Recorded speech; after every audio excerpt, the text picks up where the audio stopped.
ഇവിടെ ആദർശ സമ്മേളനങ്ങൾ എന്ന് പറഞ്ഞുകൊണ്ട് ഇവിടെ വഹാബിയെയും മൗദൂദിയെയും തബ്ലീഗിനെയും വ്യാജ തരീഖത്തുകാരെയും അതുപോലെ തീവ്രവാദത്തെയും സംഘികതയൊക്കെ നമുക്ക് പറയാം. അവസാനം വെച്ചുകൊണ്ട് ആ ആദർശ സമ്മേളനങ്ങളിൽ പറയപ്പെടുന്നത് വാഫി പ്രശ്നമാണ്. ആ വാഫി പ്രശ്നം ഇങ്ങനെ പറഞ്ഞ് ബഹുമാനപ്പെട്ട സയ്യിദ് അവറുകളുടെ നേർക്കാണ് അത്രം എഴുതുന്നത് എന്ന് നാം മനസ്സിലാക്കേണ്ടതുണ്ട്. ഒരു മസ്ലഹത്തിലിരിക്കുന്ന വസ്ലുഹു ഖൈർ, വിശുദ്ധ ഖുർആൻ പറഞ്ഞു സുൽഹു ഖൈറാൻ. അതിനുവേണ്ടി ഒരു വിഭാഗം ഇവിടെ തീവ്രമായി നമ്മളൊക്കെ ആദരിക്കുന്ന ബഹുമാനിക്കുന്ന നേതാക്കന്മാർ ശ്രമിച്ചുകൊണ്ടിരിക്കുമ്പോൾ പിന്നെ അതിലൊരു കുത്തിരിപ്പുണ്ടാക്കുന്നത് അത് ഒരിക്കലും തന്നെ അനുയോജ്യമല്ല എന്ന് നമ്മൾ മനസ്സിലാക്കേണ്ടതുണ്ട്. ഞാൻ എന്റെ നേതാക്കന്മാരെ തെറ്റിദ്ധരിപ്പിക്കുന്ന രീതിയിലുള്ള ചില പ്രസംഗങ്ങളും സോഷ്യൽ മീഡിയയിലെ ചില പ്രചാരണങ്ങളുമൊക്കെ ഇവിടെ നടക്കുന്നതിനെ സംബന്ധിച്ച് സ്വാഗത ഭാഷണത്തിൽ നന്നായി പറഞ്ഞതുകൊണ്ട് ഞാൻ വിശദീകരിക്കുന്നില്ല.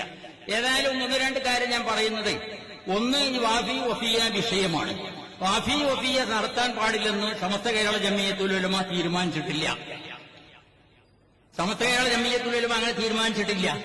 പക്ഷേ ഇവിടെ സമസ്തയുടെ പേരിൽ തന്നെ ചില സംഘടനകളുടെ പേരിലൊക്കെ നടത്തുന്ന കുറെ യോഗങ്ങൾ, സമ്മേളനങ്ങൾ, ആ സമ്മേളനങ്ങളിലൊക്കെ വാഫി വഫിയയുടെ കാര്യം ഇങ്ങനെ ഒരു ഭാഗത്ത് നിന്ന് ഇങ്ങനെ പറയാം, ഒരു ഭാഗം മാത്രം ഇങ്ങനെ പറയാം. ഇപ്പോഴത്തെ നിന്നൊന്നും പറയുന്നില്ല.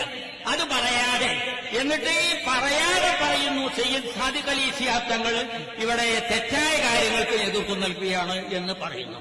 അങ്ങനെ സാദിഖ് അലി ശിഹാബ് തങ്ങളെ കുറിച്ചുള്ള ഒരു തെറ്റിദ്ധാരണ ഇവിടെ ഉമറാക്കൾക്കിടയിൽ ഉണ്ടാക്കാൻ വേണ്ടിയുള്ള ഒരു ഭഗീരഥ ശ്രമം ഇവിടെ നടക്കുന്നുണ്ട്.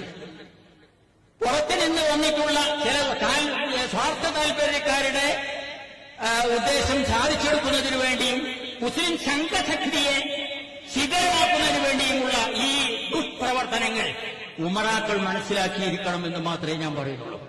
ഇത് നിങ്ങൾ മനസ്സിലാക്കിയിരിക്കണം.